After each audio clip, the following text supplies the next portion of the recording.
जय हिंद दोस्तों। यदि आप क्लास 10th में पढ़ते हैं और 2025 में समाज विज्ञान का पेपर देने वाले हैं तो वीडियो सबसे ज़्यादा इंपॉर्टेंट है आप लोगों के लिए, क्योंकि आज मैं पूरे सामाजिक विज्ञान से 10 ऐसे प्रश्न लेकर आया हूं जो कि आपके बोर्ड एग्जामिनेशन में हर साल पूछे जाते हैं। और जितने भी प्रश्न आपको स्क्रीन पे दिख रहे हैं इन सभी प्रश्नों को मैं बारी बारी से करके बताऊंगा। और मैं आपको बता दूं कि टोटल 22 चैप्टर हैं आपके सामाजिक विज्ञान और आपके नागरिक शास्त्र, इतिहास, भूगोल सबको मिलाकर, यानी चारों पार्टों को मिलाकर टोटल 22 आपके जो है अध्याय हैं। और उन 22 अध्यायों में से मैं 10 ऐसे क्वेश्चंस लेकर आया हूं जो कि आपके बोर्ड एग्जामिनेशन में हर साल पूछे जाते हैं और ये प्रश्न आने तय ही हैं। तो इन प्रश्नों को तैयार कर लीजिएगा और ये काफी वायरल प्रश्न है, तो जरूर है वीडियो को पूरा का पूरा वॉच कीजिएगा। केवल 10 ही प्रश्न बताऊंगा जो कि आपके 6 नंबर में पूछे जाते हैं। यानी कि आप सोच सकते हैं पूरे जो आपके दीर्घ उत्तरीय प्रश्न हैं इस वीडियो में कवर करने वाला हूं, तो वीडियो को एंड तक जरूर देखिएगा। यहाँ पे आप देख सकते हैं सामाजिक विज्ञान 2025 का पहला क्वेश्चन है कि भारत में राष्ट्रवाद का उदय कैसे हुआ, किन्हीं 3 कारणों का उल्लेख कीजिए। और एक कोई भी सेट उठाकर देखेंगे, मैं आपको दिखाता हूं। यहाँ पे 2023 का देखिए, ये 2023 का सेट है, ये 2023 का आप सेट देख सकते हैं। मैं अभी आपको एक एक प्रश्न मिलवाऊंगा। देखिए बिल्कुल एज इट इज कई सेट आप लोग मिला लीजिएगा, एकदम एक एक प्रश्न मिल जाएगा आपको। ठीक है, चलिए पहले मैं आपको प्रश्न बता देता हूं कि कौन कौन से हैं। तो पहला प्रश्न है आपका कि भारत में राष्ट्रवाद का उदय कैसे हुआ, किन्हीं 3 कारणों का आपको उल्लेख करना है। ठीक है, नेक्स्ट क्वेश्चन पूछा है कि जर्मनी का एकीकरण कैसे हुआ, जो जर्मनी थी उसकी एकीकरण कैसे हुआ, उसकी एकीकरण की प्रक्रिया कैसी पूरी हुई। और ये क्वेश्चन हर साल आपके बोर्ड एग्जामिनेशन आते हैं। ए और इटली का एकीकरण देखिए, अगर जो ए नहीं आता है तो ए पूछ देता है, अगर जो ए देता है तो ए नहीं देता है। यानी कि आप समझ सकते हैं जर्मनी का एकीकरण कैसे हुआ और इटली का एकीकरण कैसे हुआ। ये काफी इंपॉर्टेंट क्वेश्चन है। और जो प्रश्न नंबर 4 है आपका, वो कह रहा है कि आर्थिक महामंदी के कारणों का उल्लेख कीजिए। और देखिए मैंने छाटे हुए अपने से प्रश्न है, पूरा का पूरा अपने ही इस प्रश्न को लिखा हूं, तो काफी इंपॉर्टेंट वीडियो है, इसको इसीलिए अपने दोस्तों के साथ भी शेयर कर दीजिए। दिया है कि आर्थिक महामंदी के कारणों का उल्लेख कीजिए। फिर 5वां नंबर क्वेश्चन है आपका कि उदारीकरण किसे कहते हैं, इसे समझाइए। तो मैं आपको बता देता हूं कि देखिए जो आर्थिक महामंदी वाला जो आपका क्वेश्चन है चौथा नंबर, ये जो आर्थिक महामंदी वाला है देखिए किस किस तरीकों से पूछ सकता है। आपका पूछता है कि आर्थिक महामंदी के कारणों का उल्लेख कीजिए, नहीं तो पूछता है कि आर्थिक महामंदी का पूरे विश्व पर क्या प्रभाव पड़ा।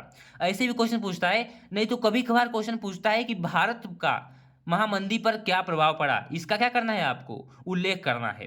तो देखिए 3-4 टाइप से आपका प्रश्न पूछ सकता है एक ही प्रश्न को, तो आपको पूरा का पूरा एक ही बार अगर जो पढ़ेंगे एक ही टॉपिक को तो आपका तैयार हो जाएगा।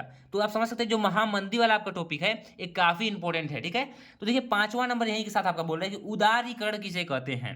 तो देखिए जब उदारीकरण की प्रक्रिया कब स्टार्ट हुई, उदारीकरण क्या होता है, उदारीकरण पर संक्षिप्त टिप्पणी लिखिए, उदारीकरण किसे कहते हैं। ये बार बार ये टॉपिक पूछे जाने वाले हैं, घुमा फिरा के ये कई बात पूछेगा आपसे। ठीक है, उदारीकरण को आप तैयार कर लेंगे। 6वां नंबर क्वेश्चन दिया है कि लोकतंत्र एक वैध सरकार का गठन करती है। जो लोकतंत्र होती है वो एक वैध सरकार का गठन करती है, उसको आपको समझाना है कैसे। ठीक है, तो मैं आपको बता दूं कि जो आपका लोकतंत्र है वह एक वैध एवं जिम्मेदार शासन का गठन करती है। कैसे करती है, क्योंकि जब लोकतंत्र होता है तो उसमें सबको मानवाधिकार प्राप्त रहता है, और जब मानवाधिकार प्राप्त रहेगा तो क्या होगा। ठीक है, तो ऐसे करके आपको आंसर लिखना है। यहाँ पे आप देख सकते हैं दिया है कि लोकतंत्र एक उत्तरदायी वैध शासन व्यवस्था है, स्पष्ट उल्लेख करें। यहाँ पे आप देख सकते हैं पेपर में पूछा गया क्वेश्चन है, एक पेपर में पूछा गया क्वेश्चन है। ठीक है, ये पेपर में पूछा गया क्वेश्चन है, तो आप उसे तैयार ही कर लेंगे। तो ये पूरा का पूरा जितना भी प्रश्न बता रहा हूँ सब पेपर में पूछा गया है। ठीक है, तो यहाँ पे आप देखिए औद्योगिकरण पर संक्षिप्त टिप्पणी लिखना है आपको। 8वां नंबर प्रश्न बोल रहा है कि प्रथम विश्व युद्ध पर भारत का पर क्या प्रभाव पड़ा, इसका आपको बताना है कि जो प्रथम विश्व युद्ध है उसका भारत पर क्या प्रभाव पड़ा था। क्योंकि प्रथम विश्व युद्ध का पूरे विश्व पर भी प्रभाव पड़ा था और भारत पे भी प्रभाव पड़ा था। कैसे पड़ा था, क्योंकि जो भारत था उसमें उस समय अंग्रेजों का शासन था, भारत में अंग्रेजों का शासन था, और अंग्रेजों का देश कौन था, इंग्लैंड था, और इंग्लैंड में उस समय लड़ाई छिड़ी हुई थी। तो आप समझ सकते हैं कि बहुत ही बुरा बुरा इंपैक्ट पड़ा भारत पर, उसको आप लोग अब 10 ईयर से देख के तैयार कर लेंगे।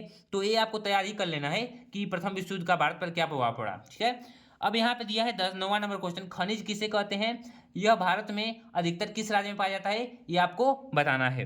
ठीक है, अब यहाँ पे दिया है 10वां नंबर क्वेश्चन, खनिज तथा अयस्क में अंतर लिखिए। ठीक है, तो ये आपको 10 ये टॉप 10 क्वेश्चन थे आपके। ठीक है, ये टॉप 10 बोल सकते हैं आप कि पूरे पूरे टॉप 10 प्रश्न थे, और इन प्रश्नों को आप तैयार ही करके जाइएगा। यहाँ पे आप देख सकते हैं और ज़्यादा नहीं, इस वीडियो पर मैं आप लोगों से 1000 लाइक्स का, ठीक है, 1000 लाइक का, 1K लाइक का टारगेट रखता हूँ। तो इतना आप लोग और जो कर देते हैं तो पूरा उत्तर के साथ मैं पूरा उत्तर के साथ इसको बताऊंगा, एक एक प्रश्न को उत्तर के साथ बताऊंगा। अपने दोस्तों के साथ भी शेयर कर दीजिए और चैनल को सब्सक्राइब कर दीजिए। ये जितने भी आपको पेपर दिख रहे हैं, जैसे कि 2025 गेस्ट पेपर एफसी है, ठीक है, यहाँ पे आप देख सकते हैं एफडी कोड का, यहाँ पे आप देख सकते हैं 2023 का एफडी कोड का है, और यहाँ पे आप देख सकते हैं यहाँ पे आपका 2023 का एक और पेपर है। तो इन सभी पेपरों का जितना भी पेपर आपको दिख रहा है और जितने भी क्वेश्चन आपको दिख रहे हैं, इन सभी पेपरों सभी क्वेश्चनों का सलूशन अपने इसी यूट्यूब चैनल पर कराने वाला हूँ। तो चैनल को भी सब्सक्राइब कर लीजिए और बेल नोटिफिकेशन को भी ऑन कर लीजिए। ये काफ़ी इंपॉर्टेंट प्रश्न है, ठीक है। तो इन सभी का सलूशन कराने वाला हूँ। और ये जो पेपर आपको दिख रहा है इसका बिल्कुल फ्री पीडीएफ मिल जाएगा आपको मेरे टेलीग्राम चैनल पे। तो वहाँ पे जाकर टेलीग्राम चैनल को ज्वाइन कर लीजिए। काफ़ी वीडियो बड़ी नहीं थी, 5 मिनट की वीडियो थी, आपका ज़्यादा समय भी नहीं खराब हुआ, आपको बहुत अच्छी कॉन्टेंट मिलेगी, ठीक है। जल्दी जल्दी दोस्तों।